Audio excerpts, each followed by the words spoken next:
श्री राधे। जय श्री राम। यह कथा श्री राजेश्वरानंद जी महाराज जी द्वारा कही गई है। यह कथा आनंद के साथ ज्ञानवर्धक भी है।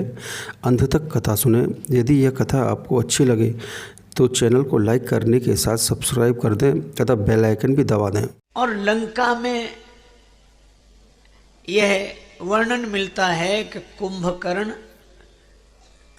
6 महीने सोता है। मांगे से नींद मांस सट केरी। अच्छा, अब आप थोड़ा विचार करें, क्या वहां कुंभकर्ण ही सोता है और कोई नहीं सोता? मुझे तो लगता है कि अगर वहां कुंभकर्ण सोता है तो उसी लंका में विभीषण जी भी सोते हैं। अगर विभीषण जी न सो रहे होते तो यह क्यों लिखा जाता? मनमह तर्क करे कपि लागे, ते ही समय विभीषण जागे। इसका अर्थ क्या है? यह जीवन की जो दशा है उसका चित्रण प्रतीकात्मक ढंग से एक रूपक के द्वारा श्री तुलसीदास जी प्रस्तुत करते हैं। समुद्र के बीच में लंका, संसार ही सागर है और हमारा जीवन यही लंका है। लंका सोने की थी और ये जीवन भी सुनहरा अवसर है। क्या बात है, ये जीवन सुनहरा अवसर है। ऐसा मौका बार बार नहीं मिलता है? लेकिन इस लंका के भीतर, इस जीवन के भीतर अगर कुमति का कुंभकर्ण सो रहा है तो सुमति के विभीषण जी सो रहे हैं। और कथा एक संकेत और करती है कि कुंभकर्ण को जगाया रावण ने और विभीषण जी को जगाया श्री हनुमान जी ने। बस यही जीवन का सत्य है कि हमारे मन में कुमति का कुंभकर्ण सोया है, सुमति के विभीषण जी सोए हैं। पर अंतर यह है कि कुमति के कुंभकर्ण को कुसंग का रावण जगाता है और सुमति के विभीषण को सत्संग के हनुमान जी जगाते हैं। बस यही है। पर ऐसा हो ही नहीं सकता कि लंका में दुर्जन ही दुर्जन हो, सज्जन न रहते हो। यद्यपि हनुमान जी को भी आश्चर्य हुआ, यहां कहां सज्जन करवासा, पर मिल ही गए उन्हें। विभीषण जी मिल गए और त्रिजटा मिल गए। अच्छा, लंका में तो आपने देखा, पर अयोध्या की ओर अगर दृष्टि डालें तो वहां भी उसी तरह का दृश्य दिखाई देता है। कैकेयी माता का जीवन 2 से जुड़ा हुआ है। यूं कहो कि उनके भवन में 2 को स्थान मिला जो हमेशा रहते हैं। एक तो उनके पुत्र हैं श्री भरत, और भरत जी संत शिरोमणि, भगत शिरोमणि भरत कहलाते हैं। अच्छा, लेकिन एक अद्भुत बात है, कैकेयी माता के जिस भवन में भरत जी रहते हैं उसी भवन में मंथरा रहती है। अब भरत जी पूरे संत हैं, सब संत के लक्षण भरत जी में और असंत के सब लक्षण मंथरा में। देखो, भरत जी को भी एक बीमारी हुई। कौन सी? श्री भरत जी स्वयं कहते हैं,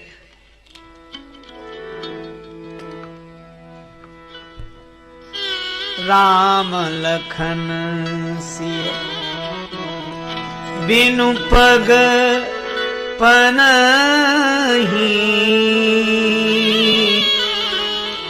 करि मुनि बेस फिरहि बन बनहि। श्री सीताराम जी के, लक्ष्मण जी के दुख की कल्पना से ही यही दुख दाह दहई नित छाती, भूख न बासर नींद न राती। भरत जी कह दे मेरा हृदय जलता है। एक बीमारी, दूसरी भूख न बासर नींद न राती। दिन को भूख नहीं लगती, रात को नींद नहीं आती।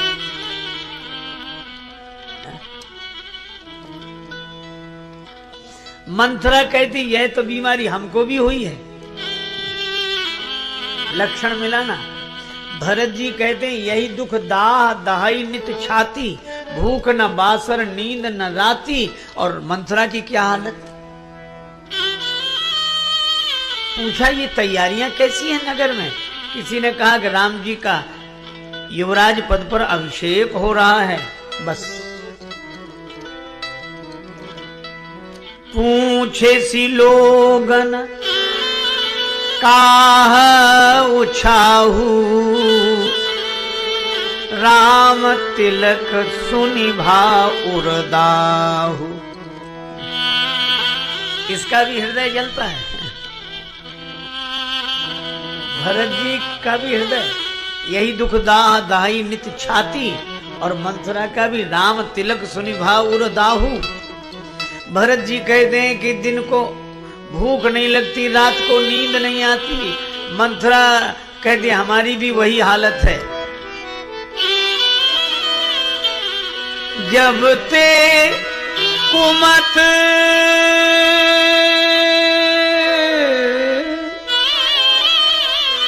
सुना मैं स्वामिनी, भूख न बासर नींद न जामी। मुझे भी दिन को भूख नहीं लगती, रात को नींद नहीं आती। अच्छा, लक्षण तो एक मिल रहे पर कारण अलग अलग हैं। भरत जी का जी जलता है राम जी का दुख देखकर, और मंथरा का जी जलता है राम जी का सुख देखकर। भरत जी को भूख नहीं लगती, दिन को रात को नींद नहीं आती। क्यों? क्योंकि श्री राम जी को वन मिल गया। और मंथरा को दिन को भूख नहीं लगती, रात को नींद नहीं आती, क्योंकि राम जी को युवराज पद मिला जा रहा है। अब आप देखो, लक्षण एक से हैं पर कारण अलग अलग हैं। देखो, संत भी दुखी होते हैं और असंत भी दुखी होते हैं, पर अंतर यह है कि जो दूसरे का दुख देखकर दुखी हो वह संत, और जो दूसरे का सुख देखकर दुखी हो, अब मैं क्यों कहूं, आप स्वयं समझ लीजिए कि वह कौन है। जिससे दूसरे का सुख न देखा जाए। और आज तो सबसे बड़ी समस्या यही है कि आज का आदमी अपने दुख से उतना दुखी नहीं है जितना दूसरे के सुख से दुखी। अब ये मंथरा की वृत्ति है। दशरथ जी दे रहे हैं, राम जी को मिल रहा है, पिता दे रहा है, पुत्र को मिल रहा है, प्रजा की सम्मति है, गुरु जी का आशीर्वाद है, सम्मति है, पर इसको बीच में ही परेशानी है। देखो, संत कौन जो अकारण प्रसन्न रहे, और असंत कौन जो अकारण परेशान रहे। खुद रहे परेशान, दूसरे को भी परेशान करे है? तो भरत सत्संग के रूप हैं और मंथरा कुसंग का रूप है। क्योंकि तुलसीदास जी ने कहा है कि कैकेयी माता जब मंथरा के प्रभाव में आई तो को न कुसंगति पाय नसाई। कुसंग, अच्छा, इसका अर्थ क्या हुआ कि सत्संग और कुसंग दोनों एक भवन में, सुमति कुमति दोनों एक भवन में, सुमति के भरत और कुमति की मंथरा। अच्छा, एक बात और सुने, जिस भवन में माता कैकेयी हैं उसी भवन में सुमति के भरत, उसी भवन में कुमति की मंथरा। और आश्चर्य यह है कि श्री राम जी भी सबसे अधिक कैकेयी माता के ही भवन में रहते हैं। और इसका अर्थ क्या हुआ, हमारे जिस हृदय में सुमति है, जिस हृदय में कुमति है, उसी हृदय में भगवान का भी निवास है, और यही जीवन का दर्शन है। और यह जीवन, और इसीलिए जीवन जटिल है। जितने परस्पर विरोधी विचार हो सकते हैं वो सब एक जीवन में ही समाये हैं। इसीलिए जीवन की समस्या सुलझाना उतना आसान नहीं है, जटिल है। क्योंकि दोनों तरह की वृत्तियां हैं, और यही कारण है कि पहले तो हम स्वीकार करें कि हमारा जीवन गुण दोषमय है। पहले तो हम स्वीकार करें कि हमारा अंतःकरण सुमति और कुमति दोनों से युक्त है, और यह भी स्वीकार करें कि इसी हृदय में भगवान का भी निवास है। लेकिन अब एक सूत्र बड़ा महत्वपूर्ण मिला। मंथरा बनी तो रही जब तक श्री भरत अयोध्या में रहे, भवन में रहे। अच्छा, मंथरा सफल कब हुई? जब श्री भरत ननिहाल चले गए। शत्रुघ्न जी तो साक्षात संयम है, ऐसा संयम, वाणी का ऐसा संयम, बोले ही नहीं। और भरत जी सत्संग के स्वरूप हैं। इसका अर्थ है कि जहां सत्संग है वहां संयम है। भरत जी आगे आगे चलते हैं, शत्रुघ्न जी पीछे पीछे। सत्संग के पीछे पीछे संयम चलता है। अगर जीवन में सत्संग आ जाए तो संयम तो पीछे पीछे आ ही जाएगा। और इसलिए भरत जी के बिना शत्रुघ्न जी नहीं रहते, सत्संग के बिना संयम। और ये दोनों चले गए ननिहाल। और जैसे ही भरत जी दूर हुए वैसे ही मंथरा अपने षड्यंत्र में सफल हो गई। जीवन का भी सत्य यही है कि कुमति बनी तो रहती है, कुसंग बना तो रहता है, पर सफल नहीं हो पाता हमारा जीवन नष्ट करने के लिए। कब तक? जब तक सत्संग हमारे साथ रहता है। और जब हम सत्संग को जीवन से दूर कर देते हैं तो फिर कुसंग अपने षड्यंत्र में सफल हो ही जाता है। सुमति दूर हो जाती है तो कुमति सफल हो जाती है। अच्छा देखो, एक बात और निवेदन करूं, बड़ी व्यवहारिक बात है, पर शायद जीवन की गंभीर समस्या को समझने और सुलझने के लिए महत्वपूर्ण सूत्र भी है। एक बार एलोपैथी के विशेषज्ञ एक डॉक्टर से हमारी बात हुई। स्वास्थ्य अनुकूल नहीं था तो उनके पास गए। तो डॉक्टर ने कहा कि आपको डायबिटीज है? हमने कहा हाँ है, तो कई वर्ष से। हमने कहा। तो उन्होंने कहा एक बात आपको बताएं, आप किसी मंत्र, ताबीज, भभूत, झाड़ फूंक आदि के चक्कर में मत पड़ना, ये डायबिटीज मिटेगी कभी नहीं। तो हमने कहा यह तो परेशानी की बात है। उन्होंने कहा परेशान होने की जरूरत नहीं, डायबिटीज मिटेगी नहीं, पर आप एक काम करना। क्या? तो उन्होंने कहा कि दवा खाते रहो, दवा खाते रहो और परहेज करते रहो, तो ये मिटेगी नहीं पर कंट्रोल में बनी रहेगी। बात साधारण सी है, उन्होंने डायबिटीज के संदर्भ में कही, पर मैं इस बात को कभी नहीं भूलता। मुझे लगता है कि शायद जीवन के लिए भी यही सत्य है। उन्होंने कहा कि डायबिटीज मिटेगी कभी नहीं, दवा खाओ, औषधि खाओ और परहेज करो, कंट्रोल में रहेगी। मैं भी आपसे कहता हूँ कि यही सूत्र मन की बुराइयों के संदर्भ में भी है। ये काम, क्रोध, मद, लोभ, मोह, मत्सर, काम, क्रोध, लोभ, मोह, मद, मत्सर, ये मिटेंगे कभी नहीं। सत्संग की दवाई खाते रहो, कुसंग का परहेज करते रहो तो कंट्रोल में बने रहे। अब एक एक शब्द बड़ा अद्भुत है। संग कहा। अच्छा, दो शब्द हैं, संग और साथ। साथ होना अलग बात है, संग होना अलग बात है। तन से किसी के आसपास रहना साथ रहना है, और मन से किसी के पास रहना संग रहना है। क्योंकि संस्कृत में संग आसक्ति को कहते हैं। संगात संजायते कामः, और संग इसका नाम ही आसक्ति, जो आसक्ति है, कभी भी आ सकती है, कैसे भी आ सकती है, कहीं से भी आ सकती है। तो श्री सूरदास जी की वाणी है, छाड़ी मन हरि विमुखन को संग। उसका अर्थ है कि साथ भले ही बने रहे हरि विमुख, पर मन का संग उनसे नहीं होना चाहिए। देखो, साथ मिलता है भाग्य से और संग होता है भाव से। भाग्य बदले न बदले, पर भाव बदला रहे तो जीवन धन्य हो जाए। इसीलिए हमेशा। अच्छा, और भगवान ने क्या किया? भगवान नगर ही छोड़कर चले गए। प्रभु ने कहा कि हम कुछ करते नहीं हैं। सत्संग ने बुलाया तो आ गए, कुसंग ने कहा जाओ तो चले गए। पर इस कुसंग को बदलेगा कौन? सत्संग ही। इसीलिए गुरु जी ने कहा कि कुसंग के कुप्रभाव को मिटाने के लिए संत की ही आवश्यकता है, सत्संग की ही आवश्यकता है। गुरु बुलाए पठये दो भाई, यह है। अच्छा, अब भगवान की लीला हमारे जीवन को कैसे निर्मल बनाती है, अनेक प्रसंग पर आज एक प्रसंग से हम लोग इस पर विचार करें, चिंतन करें।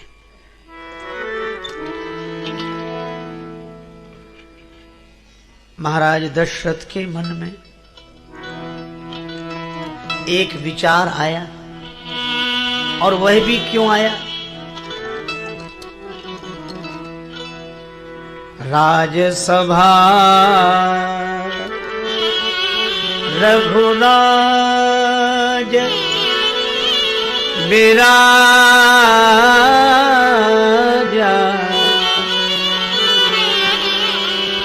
राजसभा रघुराज विराजा,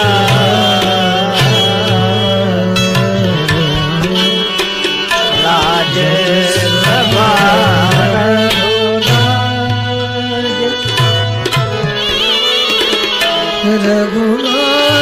रघुनाथ रघुराज विराजा,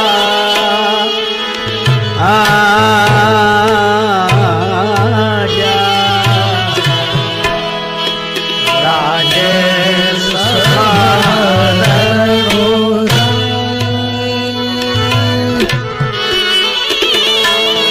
रघुराज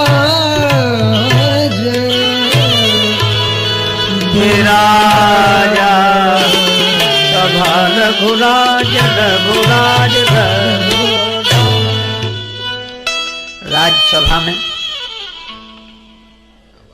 अयोध्या अधिपति महाराज दशरथ विराजमान हैं।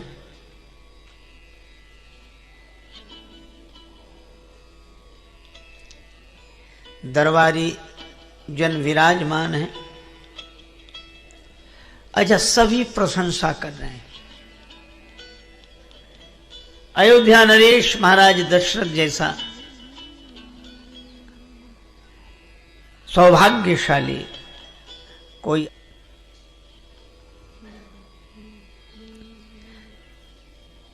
कुछ लोग महाराज की प्रशंसा करते हुए भी कह रहे हैं कि अयोध्याधिपति आप जैसे तो आप ही हैं, आप बड़े महान हैं, आप जैसा महिमा में महिपाल कोई दूसरा हुआ ही नहीं।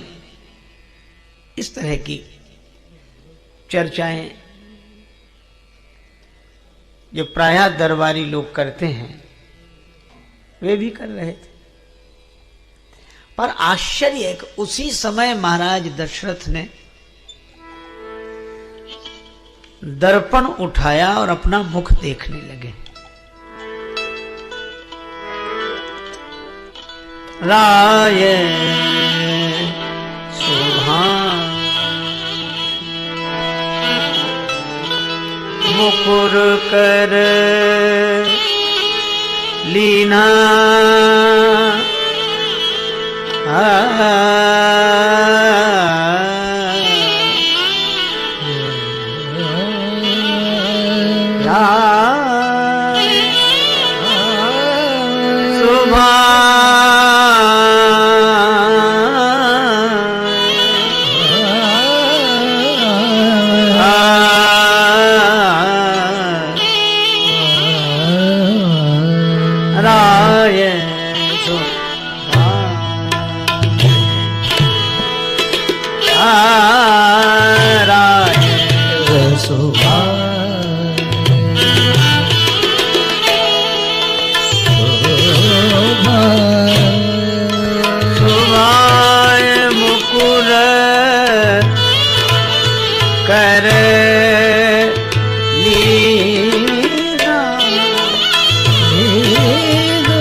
महाराज दशरथ ने दर्पण लिया और अपना मुख देखने लगे।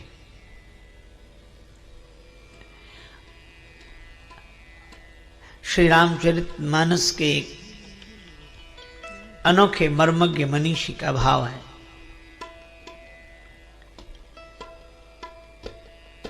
कि दर्पण दरबार में सिंहासन पर बैठकर देखना, यह शिष्टाचार के अनुरूप आचरण तो नहीं है। अच्छा, जैसे हम लोग कथा में आए, तैयार होकर आए, वस्त्र धारण किए, तो दर्पण देखकर ही तो आए होंगे। और वहां कोई दर्पण देखकर सभा मंडप में आए, कक्ष में दर्पण देखकर सभा मंडप में आए तो अनुचित नहीं है, किंतु कक्ष का काम सभा मंडप में आके करे, यहां बैठकर फिर दर्पण निकाले और अपना चेहरा देखे, तो लोग यही कहेंगे कि ये सभा में तो बैठे पर सभ्य नहीं है, शिष्टाचार के अनुरूप आचरण नहीं है। ये दर्पण वहीं देख कर आना चाहिए था, यहां क्यों देख रहे? पर महाराज दशरथ जैसे विवेकी पुरुष सिंहासनासीन हैं और उस समय दर्पण में अपना मुख देख रहे हैं, तो यहां कुछ विशेष बात है। यह कथा हम लोगों को उपदेश देती है और संदेश देती है।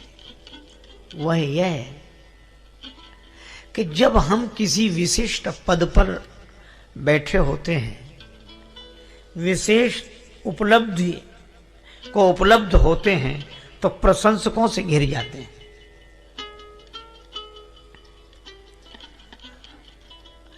विशेष व्यक्ति की प्रशंसा भी विशेष होती है। दशरथ जी सिंहासन पर बैठे हैं तो सभी प्रशंसा कर रहे हैं कि आप जैसा कोई राजा नहीं, आप जैसा कोई राजा नहीं। अच्छा, उसी समय दशरथ जी दर्पण देखते हैं।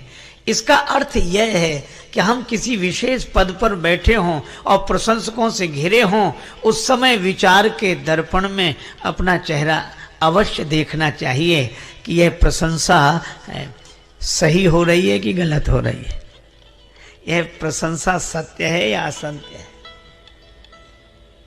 और सही बात, अच्छा दर्पण भी तब देखा जब बैठे हैं सिंहासन पर, तभी, क्योंकि तभी तो प्रशंसा हो रही है। अच्छा, जब बैठे हो तभी तो देखना चाहिए, और जब उतर जाएंगे तब तो दूसरे ही दर्पण दिखा देंगे, फिर हम क्या दर्पण देखेंगे। और दशरथ जी ने दर्पण देखा, हम लोगों को क्या संदेश मिला? हमारी भी बड़ी महिमा गाई गई। महिमा तो यही गाई जाती है, देव दुर्लभ शरीर। यह तो प्रशंसा जो हो रही ठीक है, पर हमें भी तो विचार के दर्पण में अपने जीवन को देखना चाहिए। क्या इस प्रशंसा के अनुरूप हमारा मानवोचित आचरण है?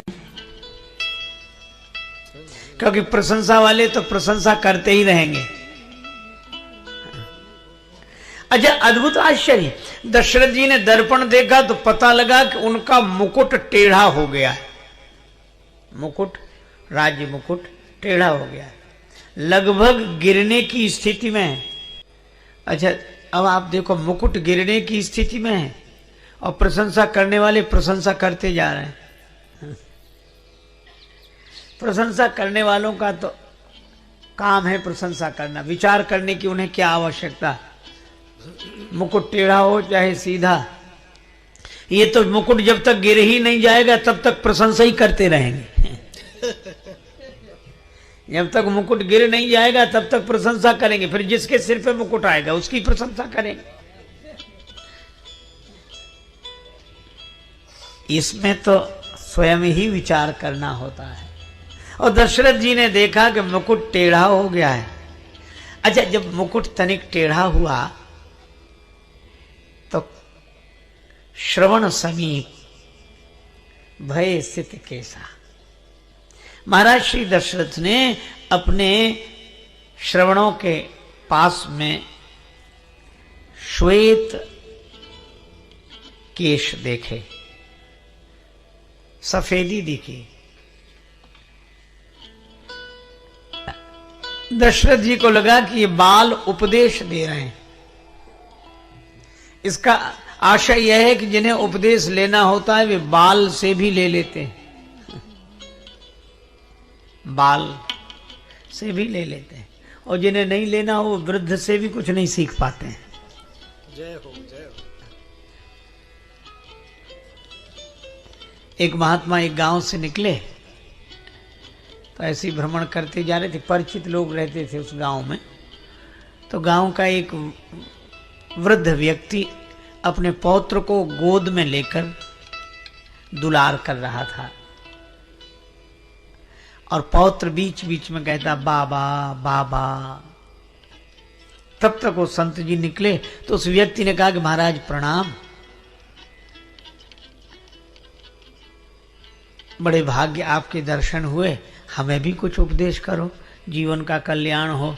महात्मा बोले उपदेश तो ये तुम्हारा पौत्र ही दे रहा है। पौत्र क्या कह रहा महाराज, ये तो कुछ बोल ही नहीं पाता। कहा कि बस वो जितना बोल पाता है उतना ही काफी है। बाबा कह रहा है, बाबा बाबा। महात्मा बोले इस शुद्ध तोतली बोली पर कुछ तो मन में शर्माओ, नाती कान लगे बाबा, अब तो बाबा हो जाओ।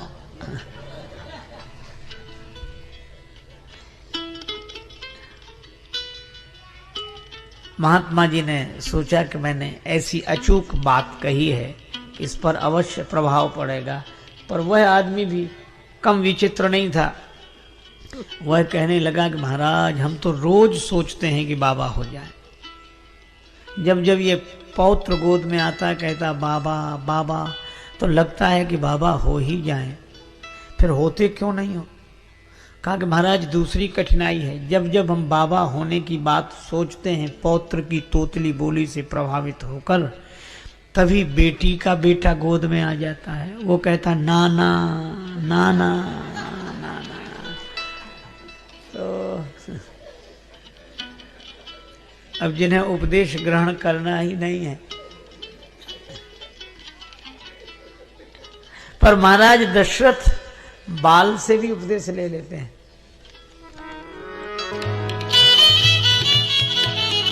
कानों के पास सफेद बाल हो गए। यह कब दिखाई पड़ा, जब दर्पण देखा। और दर्पण का अर्थ है विचार। जब हम विचार करते हैं तो शरीर की नश्वरता दिखाई देती है। ये सफेद बाल कान के पास ही सबसे पहले क्यों आए। दशरथ जी को लगा कि ये बाल कुछ बोल रहे हैं। क्या बोल रहे हैं। इन श्वेत केशों के माध्यम से वृद्धावस्था ही उपदेश दे रही है। यह बाल यह बोल रहे हैं कि दशरथ जी हम तब भी बाल थे जब तुम बाल थे। हम तब भी बाल थे जब तुम बाल थे। तुम वृद्ध हो गए हो, हम अभी भी बाल हैं। तुम वृद्ध हो गए हो, हम अभी भी बाल हैं। लेकिन एक अंतर तो है, क्या, तब हम काले थे, अब हम सफेद हो गए हैं। हमने तो अपना रंग बदल दिया है, पर दशरथ तुम अपना रंग कब बदलोगे।